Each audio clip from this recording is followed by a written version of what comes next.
ज्ञानमूलं गुरुरमूर्तिः पूजामूलं गुरुपदं मंत्रमूलं गुरुर्वाक्यं मोक्षमूलं गुरुकृपा।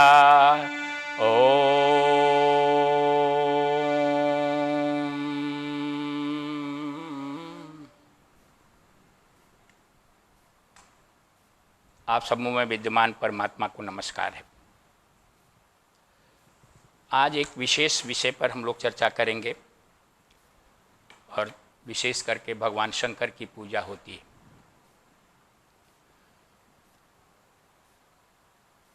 लेकिन बहुत कम लोग हैं जो भगवान शंकर को उनके रूप के माध्यम से, उनके विग्रह के माध्यम से क्या रहस्यात्मक संदेश दिया गया है उसको बहुत कम लोग जान पाते हैं। तो सबसे पहले हम लोग भगवान शंकर की प्रार्थना करते हुए भगवान शिव के मिस्टिक मीनिंग, रहस्यात्मक उनके स्वरूप की विषय में जानेंगे। भगवान शंकर का ध्यान करने के लिए कर्पूर गौरम करुणावतारम संसार सारम भुजगेन्द्रहारम सदा वसंतम हृदयानुविंदे भवम भवानी सहितम नमामि। हम लोग ऐसे भगवान शंकर को नमस्कार करते हैं जिनका श्वेत वर्ण कर्पूर की तरह जिनका वर्ण है, जो संसार के सार हैं, एसेंस ऑफ द वर्ल्ड हैं, जिनके गले में भुजंग की मालाएं यानी सर्प की मालाएं हैं और जो भगवती देवी भगवती के साथ उनका हम नमस्कार करते हैं, जो सबके हृदय में निवास करने वाले हैं।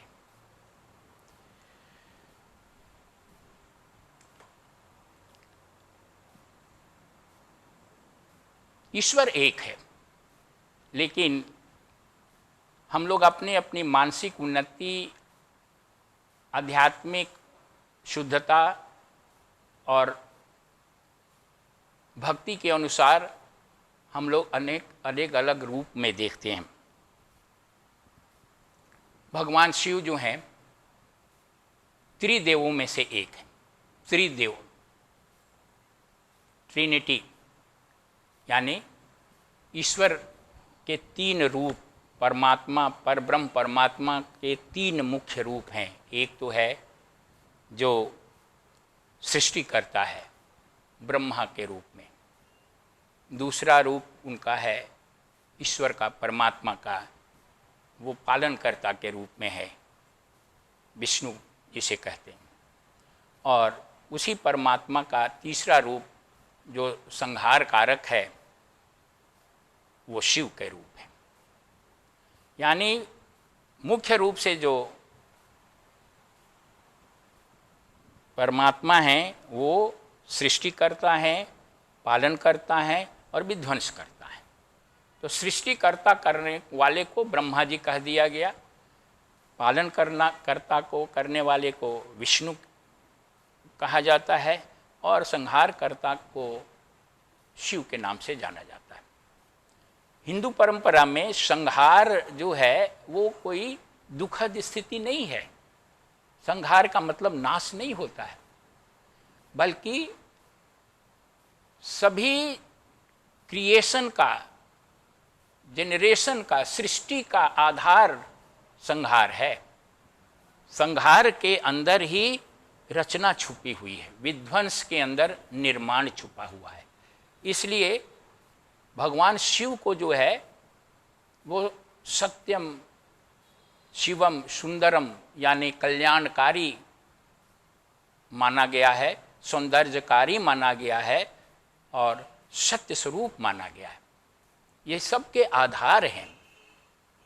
भगवान शिव वास्तव में जो हैं वो विध्वंस सृष्टि का नहीं करते हैं। जीव के स्तर पर हमारे अंदर जो मल, विकार, दोष, दुर्गुण, कमियां, उसको विध्वंस करके हमें परमात्मा की तरफ अग्रसर करते हैं, क्योंकि जब तक ये दोष दुर्गुण हमारे अंदर विध्वंस नहीं होंगे, नष्ट नहीं होंगे, तब तक हम परमेश्वर को प्राप्त नहीं कर सकते हैं।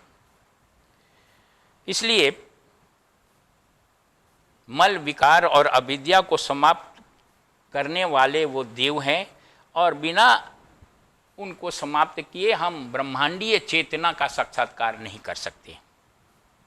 भगवान शिव जी का जो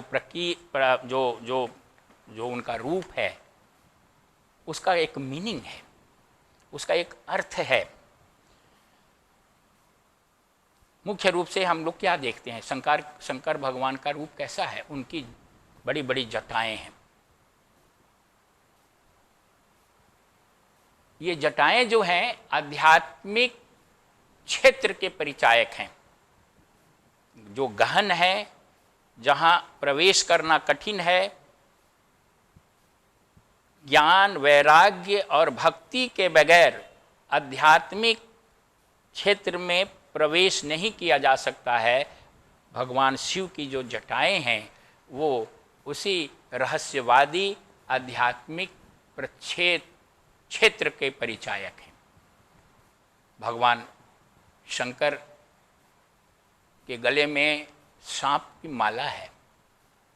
ये सांप जो है वो परमात्मा की दिव्य शक्तियों का प्रतीक है।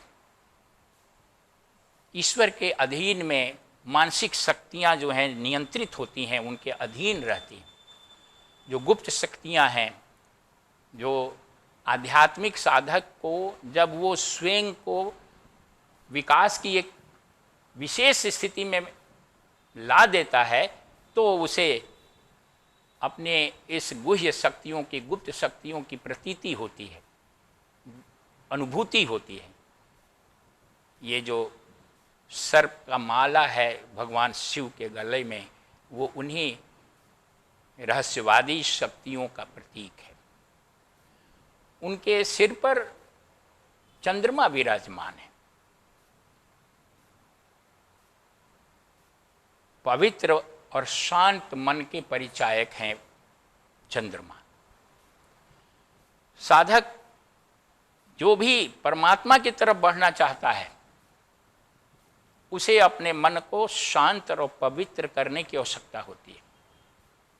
बिना पवित्र मन के ईश्वरीय सत्ता की तरफ प्रगति नहीं हो सकती।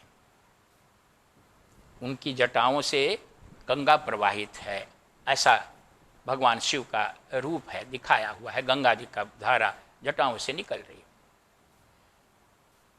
गंगा की धारा जो है वो ज्ञान की पावन सरिता है, जिससे जीव की, व्यक्ति की मल, विकार और अविद्या जो है वो धुल जाती है। भगवान शिव यानी परमात्मा स्वयं ज्ञान रूप है। परमात्मा जो है वो सर्वशक्तिमान, सर्वज्ञ है, और ज्ञान की धारा से ही अज्ञान का अंधकार, मल दूर होता है। तो भगवान शिव के जटा से निकलने वाली धारा ज्ञान की धारा का परिचायक है। उनका जो त्रिशूल है, त्रिशूल हाथ में धारण किए रहते हैं, वह त्रिशूल प्रकृति के 3 गुण का परिचायक है। ये प्रकृति जो परमात्मा का जो क्रियाशील शक्ति है, उसको प्रकृति या माया कहते हैं। पर ब्रह्म परमात्मा वो तो स्वयं में निर्गुण निराकार है। उसका न तो कोई रूप है, न तो उसका कोई गुण है, नहीं वो कोई क्रिया करता है, वो तो अव्यक्त है। लेकिन जब वही परमात्मा अपने आप को क्रियाशील करवा देता है, क्रियाशीलता में लाता है, तो उसके लिए वो प्रकृति के रूप में ये क्रियाशीलता शुरू होती है। और ये प्रकृति जो है वो त्रिगुण से संपन्न है, त्रिगुणमयी है। और वो त्रिगुण क्या है? वो त्रिशूल भगवान शिव का उस त्रिगुणमयी प्रकृति का परिचायक है। सत्व, शुचिता या पवित्रता का प्रतीक है। रजस त्रिशूल का जो दूसरा शूल है वो एक्टिविटी या क्रियाशीलता का प्रतीक है, और तमस जड़ता का प्रतीक है। यानी जो प्रकृति है, एक्टिविटी जब होती है तो उसमें सत्व, रजस और तमस तीनों का योगदान होता है, तभी सृष्टि में क्रियाशीलता होती है। और उसका प्रतीक जो है वो भगवान शिव का त्रिशूल है।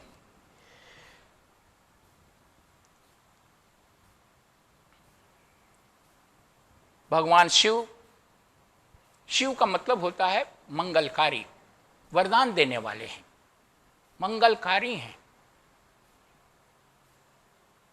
परमात्मा मंगलकारी है, शिव मंगलकारी हैं। जहाँ भी सौम्यता है, शुभ्रता है, सौंदर्य है, वह शिव तत्व है। और भक्त जैसे जैसे भगवान शिव के इस विग्रह का ध्यान करते हैं, इस भाव से ध्यान करते हैं, उनके रूप का ध्यान करते समय उन रूपों के प्रतीक अर्थ को अपने हृदय में धारण करके जब ध्यान करते हैं तो उनको आध्यात्मिक गहराई प्राप्त होती है। भगवान शिव को के आवाहन करने का मंत्र है, बहुत सहज मंत्र है, ओम नमः शिवाय। मैं भगवान शिव को नमस्कार करता हूँ, इसका शाब्दिक अर्थ या ऐसा ही हुआ। लेकिन प्रत्येक मंत्र जो है वो एक अलग विज्ञान है। मंत्र विज्ञान बीजाक्षरों से बना होता है। प्रत्येक जो मंत्र में अक्षर होते हैं वो बीजाक्षर होते हैं। किसी न किसी हमारे अंदर जो कुंडलिनी शक्ति है, जो कुंडलिनी चक्र है, उस कुंडलिनी चक्र में अनेक प्रकार के ध्वनियाँ हैं। वो गहराई से आपको किसी और व्याख्यान में बताया जाएगा। तो ये प्रत्येक अक्षर मंत्र का एक विशेष स्पंदन उत्पन्न करता है, और हमारे अंदर उस स्पंदन से, हमारे सूक्ष्म शरीर, कारण शरीर में उस स्पंदन से हमारे अंदर जो अलग अलग सूक्ष्म केंद्र हैं, वो केंद्र उससे प्रदीप्त होते हैं, जागृत होते हैं और शक्ति प्रदान करते हैं। ये जो ओम नमः शिवाय मंत्र है भगवान शिव को आह्वान करने का, उससे सुख, समृद्धि, सफलता, दीर्घ जीवन, स्वास्थ्य, ये सब प्राप्त होता है। इसके साथ साथ इन मंत्रों का रहस्यवादी अर्थ भी है। उस रहस्यवादी अर्थ के भाव के साथ जब आप मंत्र का जाप करते हैं तो उस मंत्र की शक्ति से आपको भोग और अपवर्ग यानी भौतिक सुख के अनुभव, भोग, और अपवर्ग यानी मुक्ति, ये दोनों प्राप्त होती है। तो भगवान शिव का जो विग्रह है वो यही बताता है कि वो परमात्मा का विध्वंसक जो पक्ष है उसके प्रतीक हैं, और उनके माध्यम से भी हम परमात्मा तक पहुंच सकते हैं। ओम शांति ही शांति ही शांति ही। हरि ओम।